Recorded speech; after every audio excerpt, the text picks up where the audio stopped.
So I have Miss Succeed with Sarah. What's going on, Sarah? How you doing? Good. How you doing, Kevin? Case.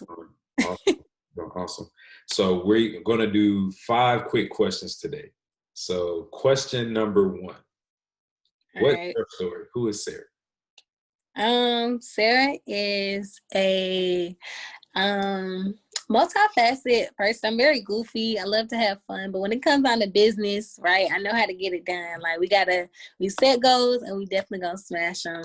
But I'm actually from Atlanta, Georgia. I went to Savannah State University, go Tigers, studied civil engineering there. And while I was there, it's so funny because I never wanted to go to college. Like I wasn't going to go. I was like working at Victoria's Secret, and then my mom kind of made me go to college. And so from there, I just really was able to get in some leadership roles and just meet a lot of new faces and network. And it led me to a lot of places outside of the country, traveling that I had never, even thought to experience. But I just allowed myself to open up and just see what I could do. And then from there, once I graduated from Savannah State, I started working as an engineer, civil engineer, because that's what I studied in. And I started an online bakery with my mom called Beloved Sweets. So we sell 5 flavors of mini sweet potato pies and cookies. And I'm a daughter. Well, I'm the baby on my mom's side, and I'm like the middle child on my dad's side. So I have the best of both worlds. But I've always been like a little big sister to everybody. So yeah, that's who I am. I know how that feels. I'm the little big bro. Okay, so question number 2. How did you get started and when? Yeah, I got started in 2018. So I'm not gonna lie, like it was like 2 people hounding me about this opportunity. And they both went to the same school as me. So like they happened to be in the same organization. So I didn't even know I didn't even know like where I was gonna be placed. And so then Vic was like, all right, well, if y'all don't know who signed her up or whatever, I'm just gonna place her here, right? Wherever here was in the construct of the business. But I started, I think August of 2018, I enrolled, but I really didn't take it serious like that. Like when I first started, I was super excited. Like I feel like for the first 2 weeks, like I was tapped in and everything. And then after that, I was like, all right, well, this is cool, but whatever. And you always have a tap in date and you have a start date. So I had my start date in, but I had a lot of people continue to push me. Like I left the business and I came back, honestly. Like I left for like a couple of weeks. And I was like, I miss Spice Rising. Like it's fun there. Like nobody's telling me good morning this often, or holding me accountable or making me feel like I'm a part of something. So I had came back. And the real reason is so funny now, we always talk about organized, prioritizing, and attacking, but I just wasn't organized. I wasn't prioritizing everything, and it was just like everything was hitting me at once. And I was dealing with a breakup so around the same time. So I was just like done with everything. I was like, I'm tired. I'm like, I've been breaking up, I'm starting this business, I'm trading, but whatever. So I was just like, I'm done with it. And then I came back. And then when I came back, I still was playing, but at least I was still back. Like I was in place, I was still positioned. And I was really open to learn. But even in that, like I still did. I mean, I was a part of it, but I wasn't like engaged in a part of it. You know what I'm saying? You can just pay a subscription and just like pay a subscription. Like that was me. I was just like really paying the subscription because I really wasn't like I didn't need it. For real. Like it wasn't like a need, you know what I'm saying? Like it was like, all right, well, I'm just gonna pay the subscription. I hope it works out. And I just like found myself continuing to pay the subscription.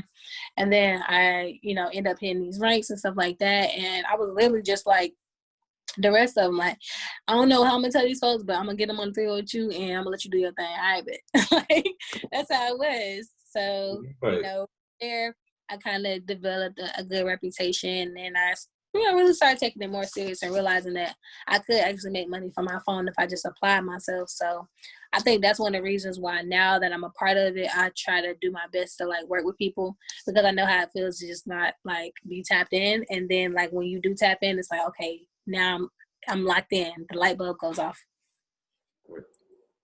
Well, it is right in there.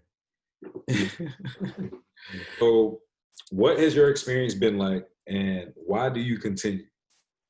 Right. So my experience has been filled with so much success around me. Like, and I'm glad to be a part of the success story, right? I literally watched like when I came into the business, Vic was a P2000. So it just showed you like how long I delayed my success. I literally watched him go from P2000 to C25. It's no telling what I could have been had I not played for a year and a half. Um, but I guess I just needed to see like, when you start believing, you really start seeing a lot of things. And so I feel like 2020 was the year of my belief where I really was like, okay, like this is real. Like pandemic happened, like we still making money, like people really losing their jobs out here. Like I'm seeing that it's a lot of things happening in the world. Like 2020 was a lot occurring. Like so many marches and police brutality and people losing their jobs, people, just not feeling fully a part of, what they have worked so hard for. A lot of the college students, they had to just automatically turn virtual. So it's like being a part of this has made me realize that we really do have value to share with other people. And then also like my experience so far has just been me just being able to be an example to other people and show them that it is possible. And if they apply themselves and just drink from the same fountain, they'll be able to get some of those results as well. Thanks. Thanks. That's awesome. All right. Well, question number 4, and this is going to be really personal. I'm charging myself. I'm holding myself accountable as an accountability partner, whether you like it or not. I'm going to be your accountability partner on this. All right. What is a short-term goal that you have for yourself? So let's say maybe 1 to 3 years. Oh, 1 to 3 years. I definitely need to go ahead and make 6 figures from HFX right quick. Who's down? Get a woman. And at a minimum, I would have a. You said 3 years, but 3 years, I'm definitely going to be a chairwoman. But I would say, I don't know, at 3 years, bro, like, really might just go ahead and be a millionaire, y'all. I'm not going to lie. Like, that's really what I'm looking at. No. Because I'm 26 now, so definitely was looking at that as a goal before 30. But I guess even shorter than that, just creating more assets and clearing out any debt that I may have and owning at least 2 to 3 properties. So that's more so what I was looking at. All right. So I really got it written down. I got you. So, and I'm going to put pressure on myself to actually get this content out. I'm going to really give today's date. Today is January 11th. Okay. 2021. I was about to say 2011. So January 2021. And here's the funny thing. Like, I have on good account, I met you, Miss Succeed with Sarah, on January 16th, 2010. So I met you 11 years ago, almost to the day. Wow. That's crazy. So I'm really glad to like be. You said January 16th? January 16th, 2010. Yes, I was wondering what day we actually met because I'm like, you was just around, and then I feel like that's when I had met everybody from Mays because it was like you had, I mean, not Mays because you hadn't even been in high school. Were we in high school yet? Our second year, the sophomore year of high school. So you met a lot of people from Mays. Yeah, so it was like we had a friend who had a birthday party. It was Cece's birthday party. And I think her birthday is January 13th or something like that. Mm-hmm. The party was that Saturday. And like I looked at the calendar and I was like, okay, yeah, we met on a Saturday. It could have been the Saturday before, potentially. I don't know. But either way. Probably was that Saturday. But yeah, probably January 16th. If not the 16th. So that's crazy. Very crazy. And question number 5, the same type of thing. And I got to turn my notes over so I can really. What's a goal more of a long term, like 10 years? So it's 2021, 2031, Succeed with Sarah will. I'm so happy and grateful now that. I'm so happy now. 2020, 31. I would definitely have to create some millionaires by then, right? one thing that Bryce always talks about is like, it's amazing when you can be one, but how many have you created? Like, he's created a lot of them.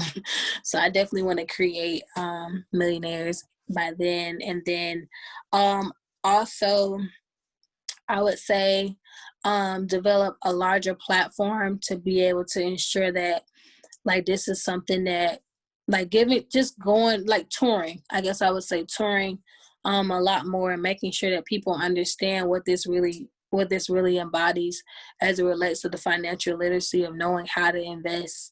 With IML, I say I don't know. Like, I'm interested and I'm excited about the products that they may be bringing out because they're bringing out the app on Tuesday. Yeah. Bringing out the app on Tuesday, so like that really makes me think. But I don't know. As far as I can see now, definitely having a family as well, making sure my family is good.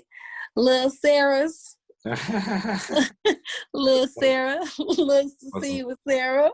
Succeed with Sarah. Let's succeed with Sarah. And I definitely want to, I guess by then to also I have some, like franchises of like beloved sweets. I like to have a couple of those. Ownership. Hmm? Ownership. Yeah, just like a couple of those, right? And continue on the legacy. Like honestly, just 10 years are so far down the road, but like I really feel like everybody's gonna be up. Like we continue on this trajectory, like what we're doing, like everybody that stays will become a millionaire. Like we're seeing it done in 3 years. So it's like I got you. You for sure you definitely gonna be one of them. And so is Rick. Everybody gonna be on the yacht. Like you're gonna be like, I told y'all first, right? Let them play. I think I'm gonna buy a checkbook soon, and I'm gonna write myself probably $1 billion check, and I'm gonna write you $1 million check too, just for inspiring me. So we're gonna be lit. I'm a date 2031. It's done. So you said 1 to 3 years, they really create millionaires in 3 years. Yeah. Like I'm trying to 10x this thing, like you would say. Yeah. Shout out to my man Grant C. I love that guy.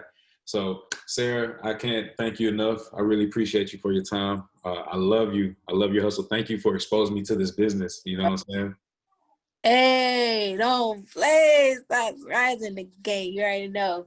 We are up. Mm-hmm. Appreciate it, bro. Thank you for having me. Thank you. Have a good one. All right, you too. Up to the moon. Hey, should we scream on these folks? Nah, you're at the house. I don't know. All right, appreciate you. All right, bro.